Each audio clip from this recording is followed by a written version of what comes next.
Ninth class के मेरे अज़ीज़ students, अस्सलाम वालेकुम। आज मैं आपको ninth class mathematics chapter number 12 का थ्योरम नंबर 4 समझा रहा हूँ।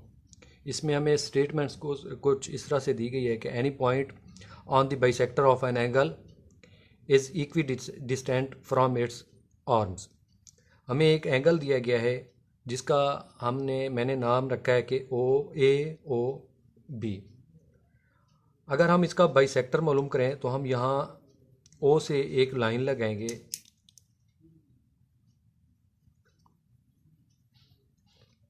ये एक बाइसेक्टर है किसका? AOB का। यहाँ मैंने एक लाइन ड्रॉ की है। इस लाइन ने इस AOB को दो हिस्सों में तकसीम कर दिया है। इस लाइन को मैं यहाँ कोई नेम दे देता हूँ M का। इसके बाद तो ये मैंने OM एक बाइसेक्टर निकाला है किसका? AOB का। तो स्टेटमेंट में वो कहता है कि एनी पॉइंट। तो मैं इस बाइसेक्टर पर एक पॉइंट बना लेता हूँ। मैं यहाँ एक पॉइंट बना लेता हूँ और इसको मैं इस पॉइंट को इसके साथ मिलाता हूँ और इसके साथ मिला देता हूँ। फिर मैं इसका नेम इसको दे देता हूँ R का, और इसको P का नाम देता हूँ और इसको Q का नाम दे देता हूँ।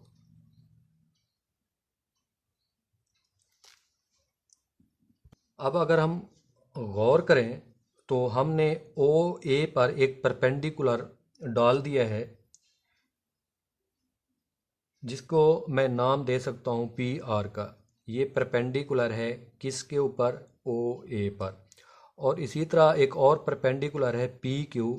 किस लाइन के ऊपर आया हुआ है? किसके ऊपर है? OB पर है एक परपेंडिकुलर। कौन सा? PQ। अच्छा जी, इसके बाद हमने इसका गिवन लिखना है। गिवन हमें मालूम हो चुका है कि हमने एक पॉइंट लिया था OM पर जिसका नाम रखा था हमने P।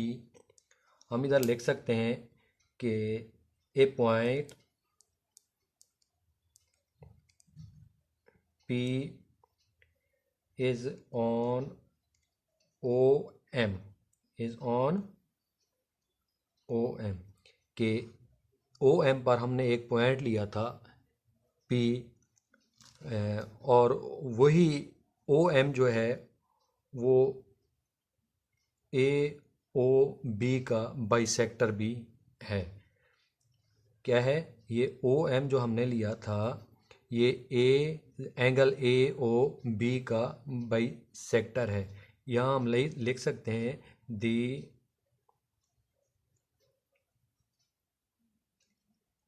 Bisector of angle AOB। इसके बाद हमने प्रूव करना है। प्रूव में हमने क्या करना है कि ये जो हमें दो आर्म्स दी गई हैं, ये और ये। अच्छा जी, मैं बता रहा था कि यहाँ जो हमने दो आर्म्स बनाई थी, कौन सी? OA और OB, और एक एंगल ड्रॉ किया था AOB, और हमने उसका एक बाइसेक्टर मालूम किया था M, और इस बाइसेक्टर पर हमने एक पॉइंट लिया था P। ये जो P है ये इक्वी डिस्टेंस है। क्या है? ये जो P है ये इक्वी डिस्टेंट है किससे? PR और PQ से।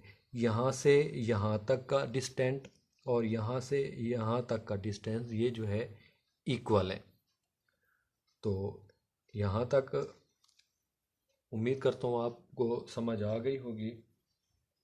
तो हम प्रूव में फिर क्या लिखेंगे कि ये जो PQ, ये जो PQ और PR है, PQ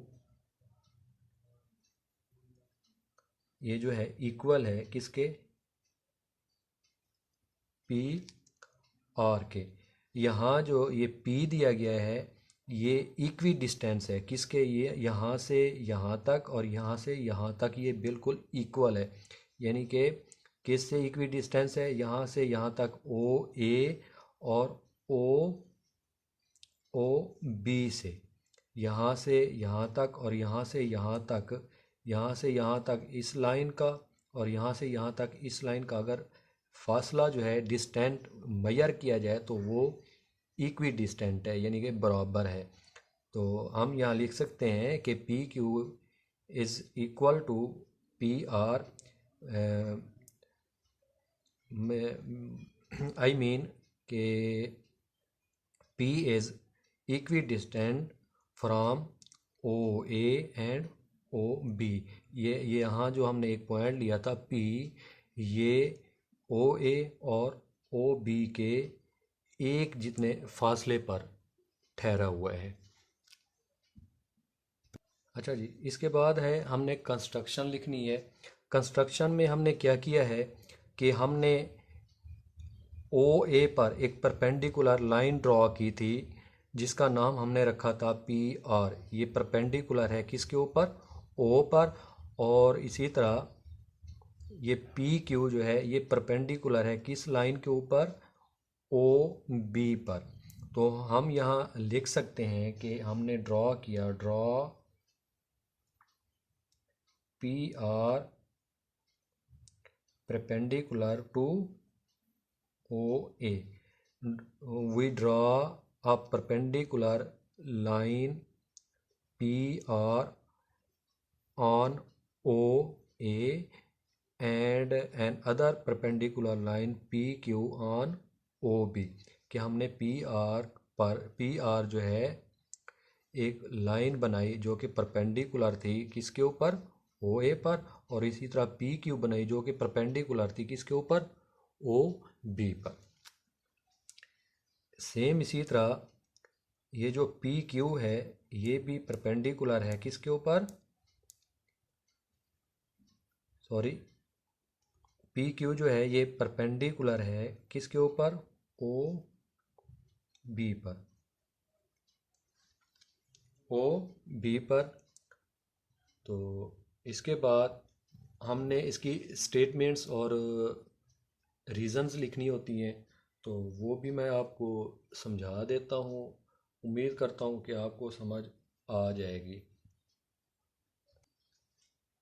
अच्छा, अब हम अगर गौर करें तो हमारे पास दो ट्राइएंगल्स बन रही हैं। ट्राइएंगल्स कौन सी बनती हैं, हमने एक पॉइंट लिया था P, यहाँ से स्टार्ट करते हैं तो POQ, ये यहाँ से लेकर यहाँ तक ये ये एक ट्राइएंगल बनती है जिसका एक एंगल जो है ये 90 डिग्री का है, और जो दूसरी बन रही है वो है POR और इसका एक एंगल 90 डिग्री का है। तो ये दोनों जो हैं ये आपस में क्या है, कोरेस्पोंडेंस हैं, यानी कि एक दूसरे के साथ मुताबिकत में हैं। तो अब अगर इसमें गौर करें इन दोनों ट्राइएंगल्स में हमें एक चीज़ यहाँ एक कॉमन मिल रही है, OP इस ट्राइएंगल में भी आती है और OP इस ट्राइएंगल में भी आती है। अगर OP का यहाँ से यहाँ तक का डिस्टेंस मेजर किया जाए और यहाँ से यहाँ तक का, तो वो भी इक्वल है, कांग्रुएंट है। तो हम सबसे पहले स्टेटमेंट में क्या लिखेंगे कि इन ट्राइएंगल POQ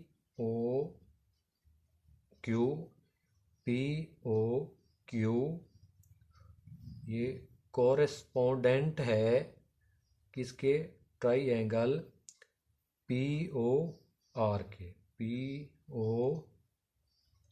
के ये कोरेस्पोंडेंट है। इन दोनों में हमें एक चीज़ कॉमन मिली है, कौन सी है, OP और OP। ये OP इन दोनों डेल्टाज में, ये सॉरी दोनों ट्राइएंगल्स में इक्वल है। यहाँ हम लिख सकते हैं कि OP इक्वल है किसके, OP के। ये हमें दोनों ट्राइंगल्स में एक कॉमन चीज़ मिली है, तो यहाँ हम लिखेंगे इसकी रीज़न में ये हमें एक कॉमन मिली है। इसके बाद अब हम अगर एंगल्स की तरफ जाएं तो हमें दो एंगल्स मिलते हैं, सॉरी, हाँ, दो एंगल्स मिल रहे हैं। कौन कौन से हैं कि P Q O delta P Q O. अगर हम एंगल्स की सूरत में देखेंगे इन ट्राई एंगल्स को तो हम यहाँ से शुरू करेंगे, क्योंकि हमारे पास एक 90 डिग्री का एंगल यहाँ खड़ा हुआ है। तो हम जब इसको हम इनको रीड करेंगे तो पी क्यू ओ की सूरत में रीड करेंगे, और इसी तरह पी आर ओ। तो ये भी आपस में क्या है, इक्वल है। यहाँ से यहाँ तक और यहाँ से यहाँ तक का डिस्टेंस जो है वो इक्वल है। तो हम यहाँ लिख सकते हैं कि angle P Q O equal है किसके, एंगल पी और ओ के। ये है हमारी कंस्ट्रक्शन जो हमने बनाई थी। हम इधर लिखेंगे कि ये हमारी है कंस्ट्रक्शन। यहाँ हम लिख देंगे कि ये हमारी है कंस्ट्रक्शन। इसके अलावा अगर हम इन एंगल्स को बाइसेक्टर की सूरत में देखें तो भी वो आपस में इक्वल है, यानी 90 डिग्री इसमें भी आता है और इसमें भी आता है। अगर हम इसको बाइसेक्टर की सूरत में रीड करें तो वो भी बराबर है, यानी पी ओ क्यू ये इक्वल है किसके, पी ओ आर के। तो यहाँ हम लिख सकते हैं कि एंगल पी ओ क्यू ये जो है हमें इक्वल है एंगल पी ओ आर के। कौन कौन से बराबर है, P O Q, angle P O Q ये जो है इक्वल है किसके, पी ओ आर के। ये साइड्स के लिहाज से ये आपस में बराबर हैं। अगर इनकी साइड्स को चेक करें तो वो भी बराबर हैं, और इन दोनों साइड्स में जो एंगल्स बन रहे हैं वो भी इक्वल हैं। और ये हमें जो ये हमने एंगल्स बनाए हैं इक्वल की सूरत में, ये हमें पहले से गिवन डाटा की सूरत में दिए गए थे। तो हम यहाँ लिखेंगे कि ये हमें पहले से मालूम है, ये पहले से दिया गया था हमें। इसके बाद अब हम ट्राइंगल्स की सूरत में देखते हैं कि ये जो ट्राइंगल्स हैं पी ओ क्यू ये एक ट्राइंगल है। पी ओ क्यू ये क्या है, इक्वी डिस्टेंट है, या फिर हम कह सकते हैं कॉन्ग्रुएंट है। कौन सी triangle P O Q is congruent to P O R. अब हम यहाँ राइट कर सकते हैं कि delta P O Q is congruent to delta P O R. यहाँ हम लिख सकते हैं कि delta P O Q is equal to delta P O R. अब इन दोनों डेल्टाज में हम अगर देखें तो यहाँ जो एंगल्स बने हुए हैं पी क्यू और पी आर जो कि परपेंडिकुलर हैं ओ ए और ए ओ बी पर, ये आपस में इक्वल है। और अगर हम इनकी साइड्स को चेक करें तो ये भी इक्वल हैं।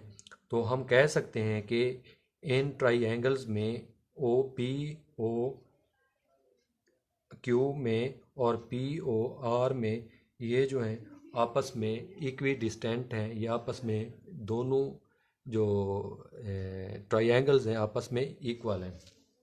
तो हम अपने रीजंस में लिख सकते हैं कि एस डॉट ए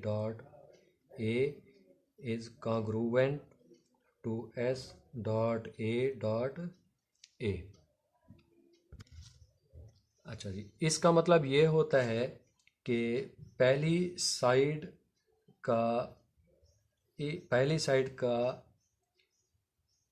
पहली ट्राइंगल की एक साइड जो है वो इक्वल है किसके, दूसरी साइड के एंगल और एंगल के। इसका मतलब क्या है कि पहली ट्राइंगल की जो पहली साइड है उसका एरिया और एरिया जो है वो इक्वल है दूसरी साइड के एरिया और एरिया के। इसका ये मतलब है कि पहली साइड का ये जो एरिया है पहली साइड की ट्राइंगल का, ये जो हमारी पहली ट्राइंगल बनी हुई है इसका जितना एरिया है ये इक्वल है किसके, सेकंड ट्राइंगल के एरिया के, ये आपस में इक्वल है। तो अब हम लिख सकते हैं कि हैंस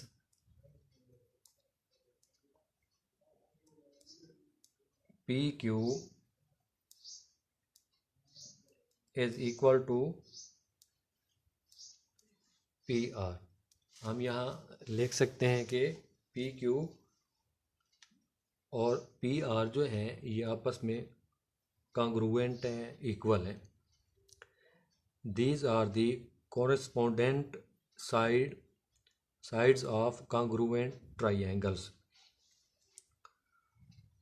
तो ये पी क्यू और पी आर जो हैं ये हमारी जो ट्राइंगल्स बनी हुई हैं पी क्यू ओ और पी आर ओ, ये दोनों पी क्यू और पी आर इन दोनों में क्या है, इक्वल है। पी क्यू यहाँ से यहाँ तक और यहाँ से यहाँ तक, यानी पी से क्यू तक और पी से आर तक इनका ये जो फासला अगर मेजर किया जाए तो ये इक्वल है, यानी इक्वी डिस्टेंट है। तो ये है हमारा आज का थ्योरियम। उम्मीद करता हूँ आप सबको समझ आ गई होगी। अगर समझ नहीं आई तो आप मुझे बताएं, इंशाल्लाह कोशिश करूँगा कि दोबारा आपको समझा दूँ। तो नेक्स्ट वीडियो में इंशाल्लाह मैं दोबारा हाज़िर होऊंगा। तब तक के लिए अल्लाह हाफिज़।